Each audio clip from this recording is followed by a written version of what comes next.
Riding up mountains is the most rewarding thing you can do on a bike, in my opinion. Nothing compares to the feeling of conquering a massive climb, the views, the sheer sense of achievement. But let's be honest, it's also brutally hard. The suffering is real.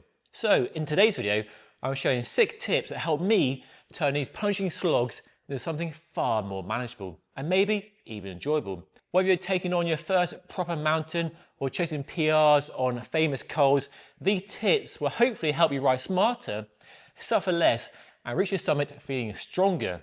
I recently rode stage 18 and 19 of this year's Tour de France in the French Alps, both packed with massive climbs, and these 6 tips definitely made the difference.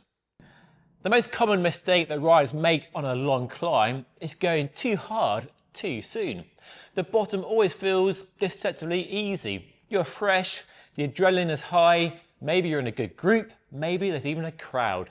But the effort surely builds up, and what felt like a steady tempo in the first 5 minutes can feel like threshold pain 20 minutes later. So instead, start gently. Keep your breathing calm, your cadence smooth, let your heart rate settle into a rhythm. You're better off riding a negative split, getting faster as you go up the climb than blowing up before the halfway point. This is especially important on a ride with multiple big climbs. You can feel fresh on the first few climbs and go well, but the effort can definitely take a toll on the final few climbs.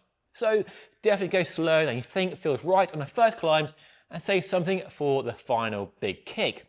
And knowing the climbs definitely helps. If you're riding a stage of the Tour de France like I did with stage 18 and 19, you can study the map and the elevation chart to decide how to pace yourself. Some routes might have all the climbing in the first half, or all in the second half, or spread out equally from start to finish.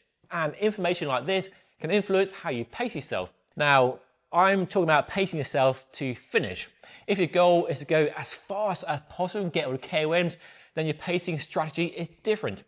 But if we're talking about survival, which for most people we are, just getting to the top of the climbs is the achievement in itself, then definitely ride within yourself, ride slower than you think feels normal, and make sure you finish with a smile and don't blow up on that final big push. Compact chainrings and wide range cassettes are now your friend. Even the pros are running smaller chainrings and bigger cassettes in the mountains to allow them to keep a nice high cadence. And swapping to a bigger cassette is a fairly easy and low cost upgrade, and even swapping the chain set doesn't have to cost a fortune. And I've said all the time here on Just Ride Bikes that low gears, in my opinion, are far more important than saving a few hundred grams of weight from your bike, because the key is maintaining a high cadence, ideally 80 to 90 RPM, and easier gears will more easily allow that. If you find yourself out of the saddle every few minutes just to keep moving, your gears are probably too big. So don't let ego get in the way of having the right gearing on your bike, and if in doubt, go small. A long climb isn't just about pure power, it's also about finding a good rhythm as well. A steady breathing pattern, a smooth pedal stroke, because if you're surging and fading constantly, you're burning through energy faster. This really is the key to climbing successfully. So ignore other riders around you. Don't chase attacks or try to match someone else's pace unless you're racing and going for a good time. Climbing is personal. Your threshold, your rhythm, your limits. Once you lock into that rhythm, a gear that lets you turn over the pedals without strain, a breathing rate you can hold, the climb will definitely fly by more easily, and it feels great when you are in that zone and you're just at one with the bike and the climb. A heart rate monitor or a power meter can really help here if you know what zone to ride in as well. You can use the data to ride in a controlled and measured way. If you don't have a power meter or heart rate, don't worry. Without the gadgets, you can use your breathing rate or your ability to speak without gasping for breath every few words. Can you hold a sentence? Can you hold a conversation? If you can, then you know you're riding at a good tempo pace. I know how easy obsessing about weight on your bike is when heading to the mountains, and it makes sense. You want to carry as little weight up a climb as possible, because the more weight you carry up the climb, the more weight you push up the climb, the more energy is needed. But you really need to focus on the total system weight, the bike and the rider. But I know it's easier to save a few hundred grams of your bike with a bit of money than losing a few kilos on your body, because it's bloody hard losing weight on your body, isn't it? You have to be really disciplined with your eating and nutrition. Weight, though, isn't going to make much difference if you're riding for fun and personal challenge. If you're racing, it's a different story. For example, I rode a heavy steel road bike up the world's highest paved road in Colombia last year. And did the bike weight hold me back?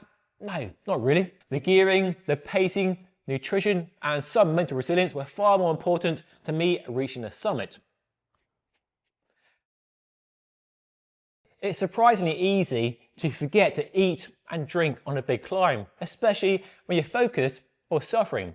But a long climb is definitely where you need to be on top of your nutrition game.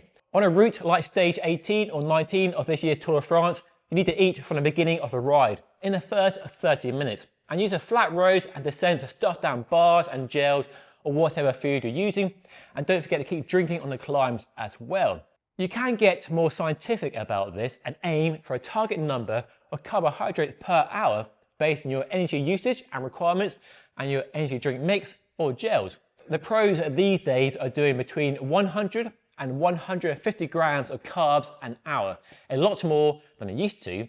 That might be too much for most untrained people, so I personally would aim for at least 60 to 90 grams an hour. And it's ideally best to find out how many carbs you need to eat during a long ride, what gels and bars and drink mix works for you in training and not on a big day, the big event, your big goal race. Or keep it simple and keep drinking and eating on a regular basis. You can even set a reminder on your bike computer to alert you as well. The simple idea is to eat and drink before you get thirsty or hungry. Let's be honest here, climbing is hard. It's supposed to be, but that's what makes it special. It's a battle between your legs, your mind, and learning to embrace the discomfort is part of the journey. It's part of the satisfaction, the reward, the sense of achievement you get from conquering big climbs. So don't let the pain intimidate you. Focus on your breathing, break the climb into smaller sections and ride to the next switchback, the next sign, the next minute. So there you go, 6 tips that will hopefully make your next mountain climb smoother, faster, and maybe even more enjoyable. And they work for me when riding stage 18 and 19 of this year's Tour de France. And you can see my suffering from those climbs in this video right here. And let me know what I missed by dropping a comment down below. What tips, what tricks do you have for riding up climbs smoothly or faster? I'd love to hear from you as always.